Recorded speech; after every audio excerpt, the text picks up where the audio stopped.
Diponegoro meletus pada 20 Juli 1825 ketika pasukan Belanda datang ke Tegalrejo untuk menangkap Pangeran Diponegoro. Meski sempat mendapatkan perlawanan dari pendukung Pangeran Diponegoro, Belanda berhasil membumi hanguskan Tegalrejo. Sementara itu, Pangeran Diponegoro berhasil menyingkir ke desa Salerong, di mana ia menyusun strategi perang. Perang Diponegoro memiliki beberapa strategi. Strategi yang pertama, merencanakan serangan ke Keraton Yogyakarta dengan mengisolasi pasukan Belanda dan mencegah masuknya bantuan dari luar. Strategi yang kedua, mengirim utusan kepada para bupati dan ulama agar bersiap melawan Belanda. Strategi yang ketiga, memilih bangsawan yang dinilai sebagai kawan dan lawan.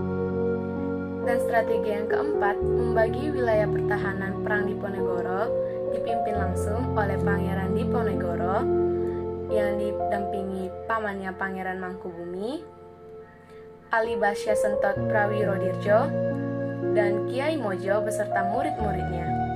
Tokoh-tokoh yang terlibat di dalam Perang Diponegoro, yang pertama Pangeran Diponegoro menjadi tokoh utamanya, yang kedua Kiai Mojo, sepupu Pangeran Diponegoro, yang ketiga Sentot Alibasa Prawirodirjo, keponakan dari Hamengkubuwono V, yang keempat Jenderal de Kock, Gubernur Jenderal Hindia Belanda, yang berkuasa pada tahun 1825 sampai 1826, yang kelima Hendrik Smissaert, Residen Yogyakarta yang ditunjuk oleh Gubernur Jenderal untuk menangani wilayah tersebut.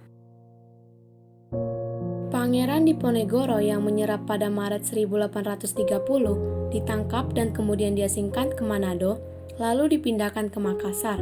Pasukan-pasukannya yang tidak lagi memiliki pemimpin kehilangan semangat untuk berjuang. Berakhirnya Perang Jawa ini membawa pemimpin-pemimpin di tanah Jawa kehilangan harapan untuk melawan Belanda.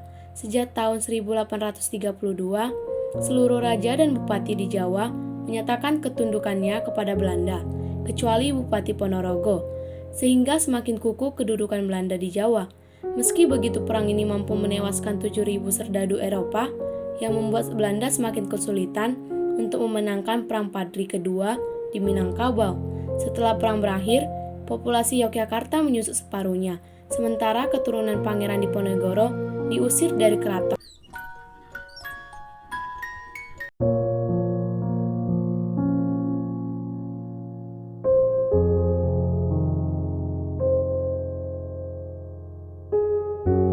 Pada 1606, Belanda sudah datang dan menjalin kontrak di Pulau Kalimantan.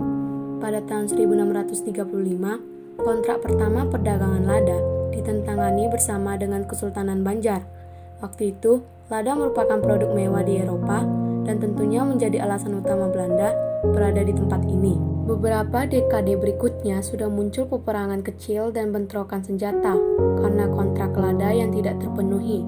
Yang paling serius adalah insiden pembunuhan 64 orang Belanda dan 21 orang Jepang di kota Waring pada tahun 1638. Pada abad ke-19, Herman Willem Daendels selaku Gubernur Hindia Belanda memutuskan untuk meninggalkan Banjarmasin atas pertimbangan tidak ekonomis.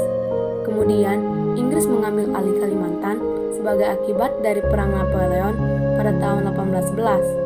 Namun, pada Desember 1816, kewenangan Kalimantan kembali dari Inggris ke Belanda. Belanda menandatangani kontrak baru dengan Sultan. Pada Januari 1817, bendera Sultan diganti dengan bendera Belanda. Perlahan kekuasaan Sultan digantikan oleh Hindia Belanda.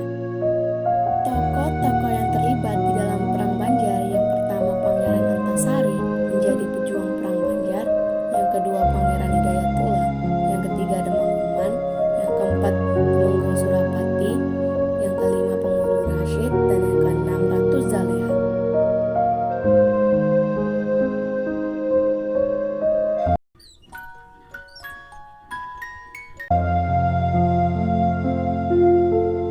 Perang Padri adalah peperangan yang berlangsung di daerah Minangkabau, Sumatera Barat, dan sekitarnya, terutama di Kerajaan Pagaruyung dari tahun 1803 hingga 1838. Perang ini merupakan peperangan yang pada awalnya akibat pertentangan dalam masalah agama, sebelum berubah menjadi peperangan melawan penjajahan.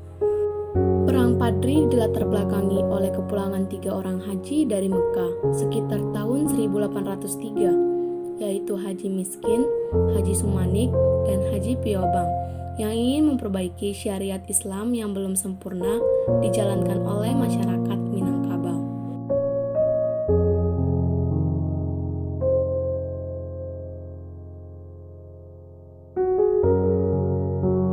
Tokoh-tokoh yang terlibat di dalam Perang Padri, yang pertama Tuanku Imam Bonjol menjadi ulama besar, yang kedua Tuanku Nan Receh, yang ketiga Tuanku Pasaman, yang keempat Mayor Jenderal Kosius, dan yang kelima Letnan Kolonel Raf.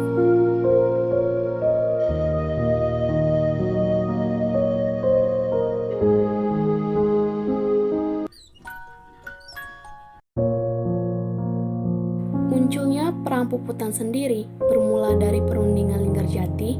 Pada tanggal 10 November, Belanda melakukan perundingan Linggarjati dengan pemerintah Indonesia. Dijelaskan bahwa salah satu isi dari perundingan itu adalah Belanda mengakui secara de facto Republik Indonesia dengan wilayah kekuasaan yang meliputi Sumatera, Jawa, dan Madura.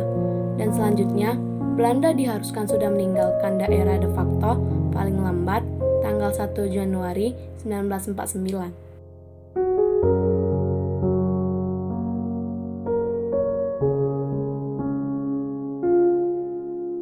Adapun tokoh-tokoh yang terlibat di dalam Perang Puputan yaitu I Gusti Ngurah Rai, I Gusti Kentut Jelantik, dan I Gusti Ngurah Pindah. Akhir peristiwa ini ditandai dengan pasukan Ngurah Rai mengadakan puputan atau perang habis-habisan di desa Margarana, sehingga pasukan yang berjumlah 96 orang itu semuanya gugur, termasuk Ngurah Rai sendiri. Di pihak Belanda ada lebih kurang 400 orang yang tewas. Untuk mengenang peristiwa tersebut, pada tanggal 20 November 1946 dikenal dengan Perang Puputan Margarana.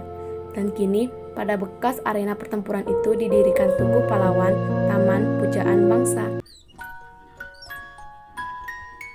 Sisingamangaraja XII menentang tindakan Belanda yang menyebarkan agama Kristen di Tapanuli dengan cara paksa.